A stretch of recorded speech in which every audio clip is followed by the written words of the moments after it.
speed bump. Sorry, y'all. More more videos that hopefully will encourage encourage people, and this one, because I know I'm not the only woman or wife who deals with this one is specifically about the distraction of marriage.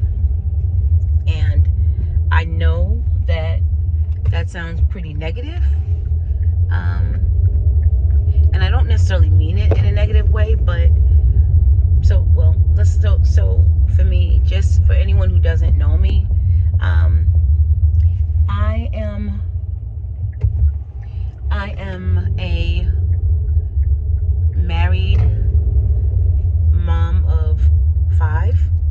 I have been married 22 years, and Mike and I have 5 children. Our son Michael is 21, and then our daughters, Morgan, Madison, Michaela, and Milan, are 19, 17, 16, and 14. And so, yeah, 4 teenage daughters at the same time, which actually is wonderful. It's wonderful. I love it. And I love, my son is, I thank God for my children. They're a blessing. But the thing is, like, when I think about I'm 51 now. When I gave my life to the Lord, after being a crazy, crazy young person, I was 14. And I didn't get married until I was 29. So I had like 15 years of just, of it being just me and God. And I had I dated and stuff like that, but basically it was me and the Lord. Like it was us. It was a beautiful thing. It was a beautiful time. And I remember praying prayers like, Lord, I really want to make a difference for you. I don't want to be an average Christian, a regular Christian. I want to do something for the kingdom, and not for my name to be in lights, but to be able to make a difference in the kingdom. And I've always wanted to do that.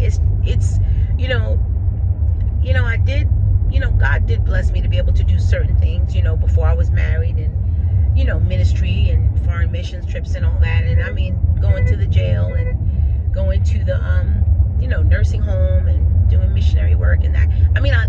I love all of that. I got married, like I said, at like 29, and we had our first child right before our first wedding anniversary. So that tells you. And then over the course of 8 years, we had 5 children.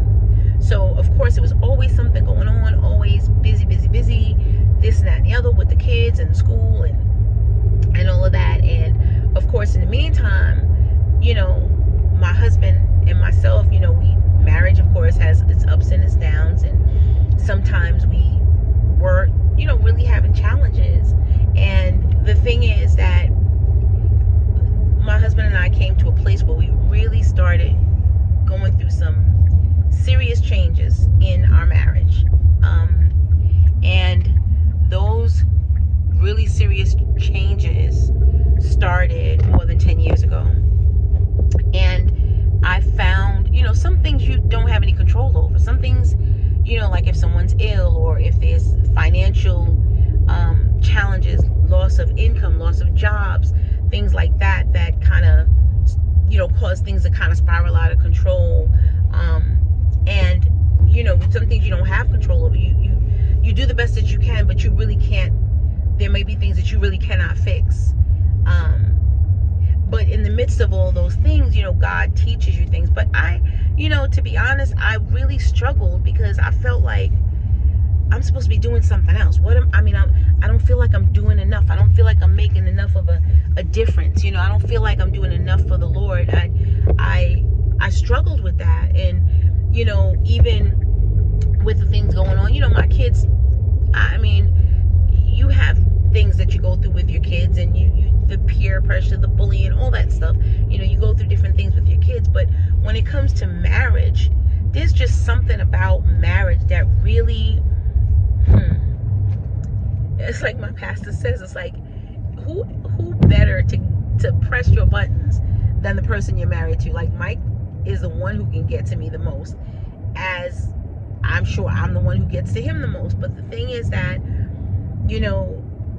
sometimes there's so much stress, and there's so much, especially when you're going through a season of your marriage that is long and arduous, and you're in it for the long haul. You're sticking it out. You're doing what you need to do, but you may not be seeing eye to eye with your spouse. You may not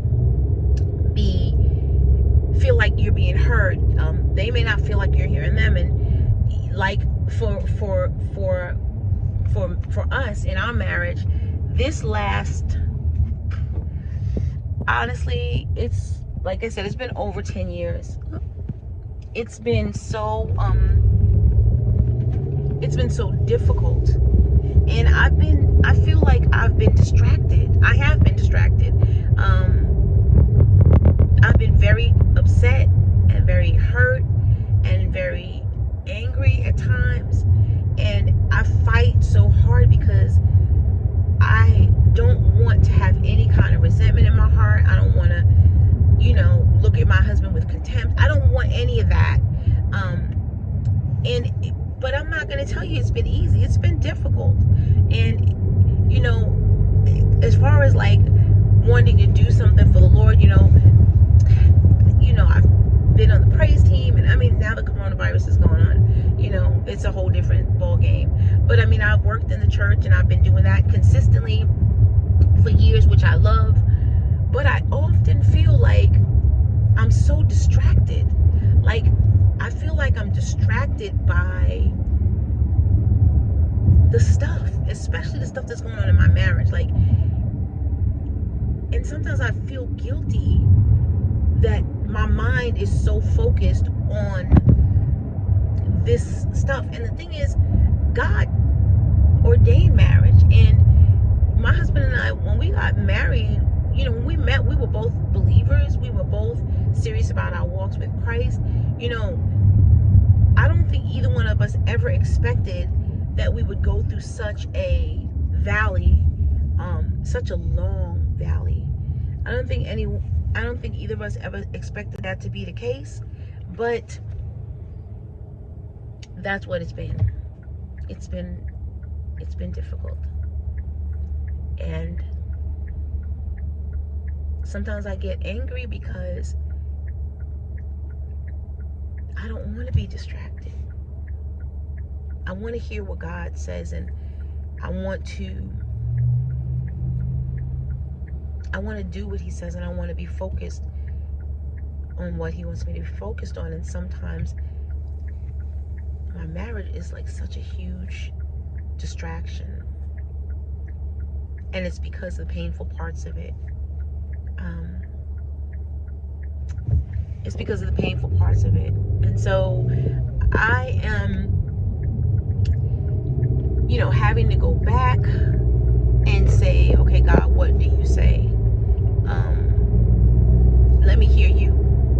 Last week I had to just take a day. It was a work day. I'm working from home, but it was a work day, and I had to work the whole day.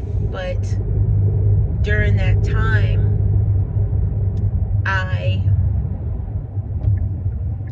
I made the choice, to that day to really just like consecrate myself and, seek the Lord. I just wanted to hear him. I was like, God, I want to hear you. I need to hear him. I needed to hear him. And the thing is, I understand why the Apostle Paul, talked about how, I can't quote it exactly, but how it would be better if we were like he was and, remained unmarried. I get why he said that. Marriage is beautiful, but there's so much that goes into it, and it's just like you're trying to do all that there is to do. You're trying to be there for your children, and as they get older, you're going, they have different needs, and it goes from you saying, oh, you need to do this and no, this, that's not okay, to mom, what do you think about this? And now you're sitting down and you're giving them your opinion, but still giving them the space to make their own choice, giving them the space, and trusting them to make the right choice. And it can be very, very difficult. It can be very difficult, and it can be very painful that while you're doing all of that, your marriage is not where it needs to be. You're disconnected from your partner, and you both love God, but you both are distracted with things not being the way that they should be, and the fact that you may not even know how to fix it.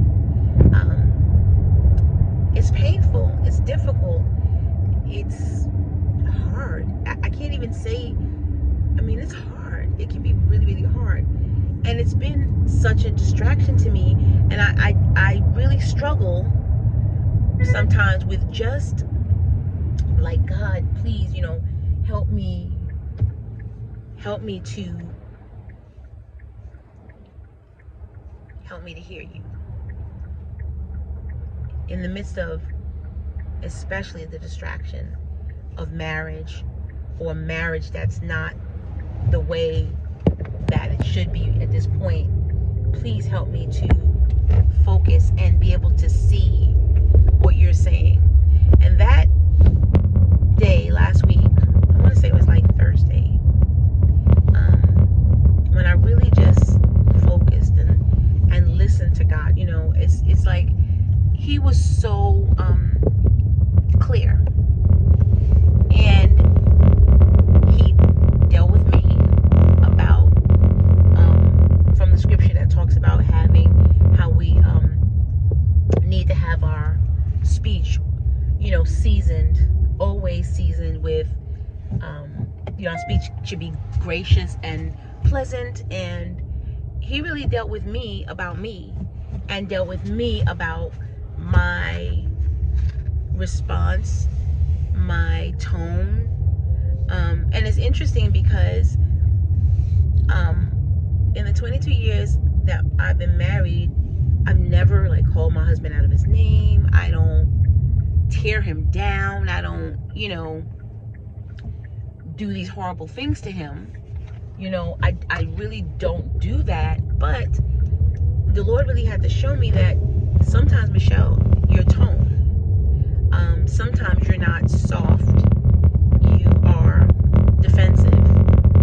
And sometimes in marriage, when you've been hurt, you are defensive. You can be prickly, and I would say, well, I'm not being mean, because I'm not necessarily, like I said, I'm not yelling at him, screaming at him, calling him names or anything like that. But it's like sometimes you can close your heart, or at least a portion of your heart, to your spouse, and I really believe that affects everything, even your relationship with God. And I'm grateful that God is so gracious and merciful that he will show you what you need to change.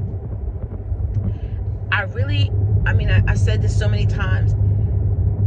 Anyone who wants to get married but always wants to have their way, doesn't like to compromise, is a big baby, a wimp, combative, please stay single. Don't get married, because marriage is already challenging enough without that stuff. By itself, yeah, without that stuff. So if you are that type of person, you're gonna make someone miserable. But I will say this: marriage will challenge everything you thought you knew about God, about marriage, about life, about yourself. It'll test every area if you allow it. There are some people who get married and they really do, they go through the motions, but their heart isn't there. And the thing is, I really believe that, marriage has a marriage God's way has the potential to glorify God. And a lot of times, the people who are talking about, oh, you need to do this and you just need to do that when it comes to marriage.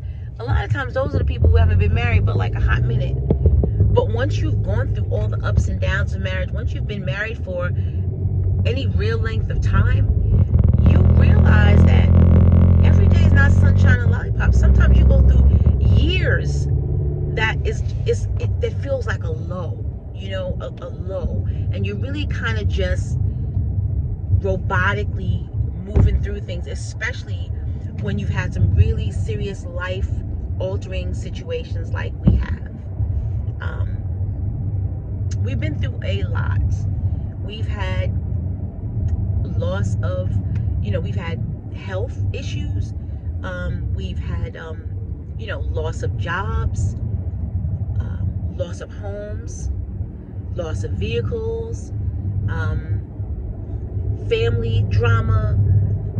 There's been so many things, losing family members, family members and friends that passed away. I mean, there's so many things that we have experienced that have been really just tough. And,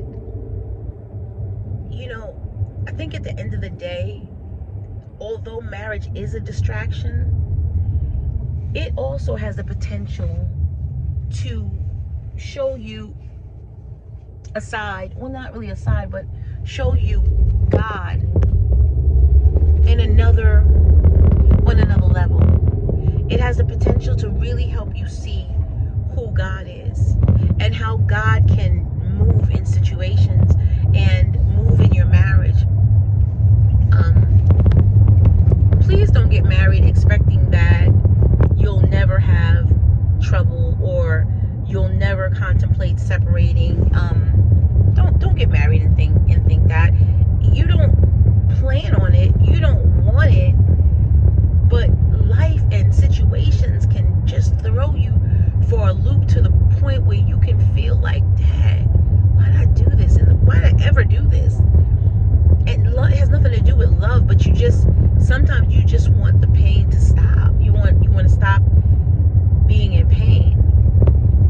But in the midst of all of that, if you have a relationship with God, you got to look up to God. You got to say, okay, God, what am I supposed to be getting out of this? What am I supposed to be learning out of this? And no matter what my husband does or doesn't do, I'm still responsible for my actions and my reactions to whatever. God is still going to hold me accountable. So when he dealt with me about my tone, about being gracious, about being compassionate and humble and all of that stuff, dealing with my husband, what could I say? Only a fool argues with God. What could I say? He knows me. God knows me. And so I've been very intentionally trying to be softer and more agreeable and more compassionate. Just what he said to me, what he showed me, because I want to be obedient. I want to be obedient to the Spirit of the Lord.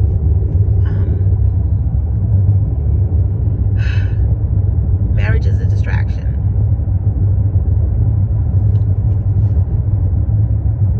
It's beautiful, but we cannot allow ourselves to focus so much on our marriage. Although God wants us to have great marriages and marriages that glorify him, we should never and can never or need to pull ourselves back when we get to the point where we're focusing so much on our marriage that we don't focus on what God is saying to us. God deals with me about me. And in all the years I've been married, and in all all the challenges and ups and downs that we have been through in our marriage, I never remember the Lord saying to me, Mike is just a terrible person and you're just fine. Never, ever, ever. Never happens. There's always something about me that I can change. There's always something about me that can be better. And if you're in a marriage and you're distracted, you're going to be distracted even when you have a wonderful marriage, just because the married woman, she's supposed to care for the things of her husband, how she can please her husband. Husbands and wives need to put each other first, and that marriage is your first ministry. So that distraction is going to be there anyway. But sometimes when you're going through really hard times in your marriage, or seasons of marriage that are just long and excruciating, just ask God what he wants you to know. And when I go, I think all the way back to, I think I must have been like 20 when I read this book by Evelyn Christensen called Lord Change Me. And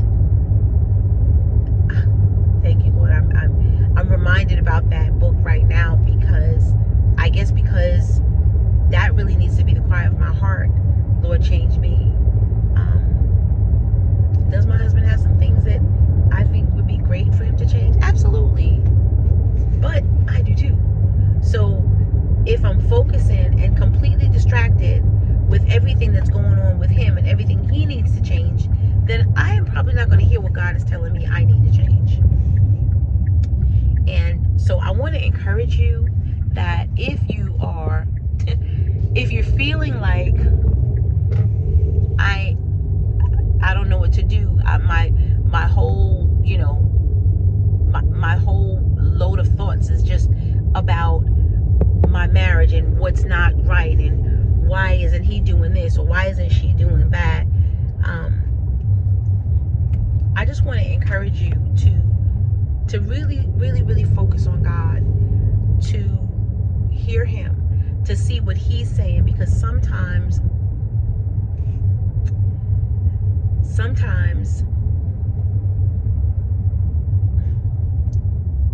even with when the Bible talks about a man leaving his father and mother and cleaving to his wife, and let no man put asunder, no, you're not supposed to allow anybody to come in from the outside and destroy your marriage. But the thing is, a lot of times the marriage is being destroyed from the inside.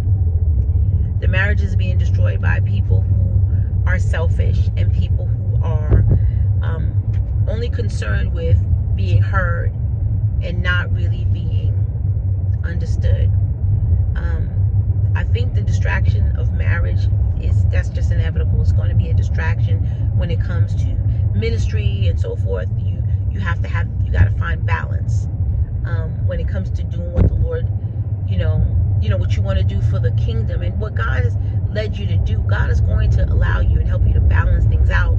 But although it's a distraction, it can really be wonderful, and it can really be what God intended for it to be. But it takes work, and it absolutely, most especially, takes humility and submitting to what God is saying. Submitting to the way God is leading, submitting to not always being right, but always hearing clearly, always hearing the voice of the Lord clearly. That's what it takes. That's what it takes. And I'd say humility is on the top of the list. So please be encouraged. I know this video is long, but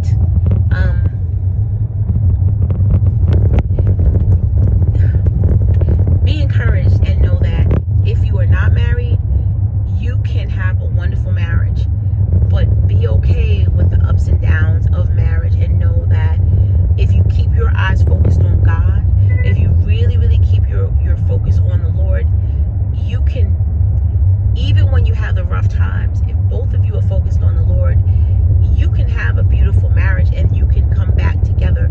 Mike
for the better.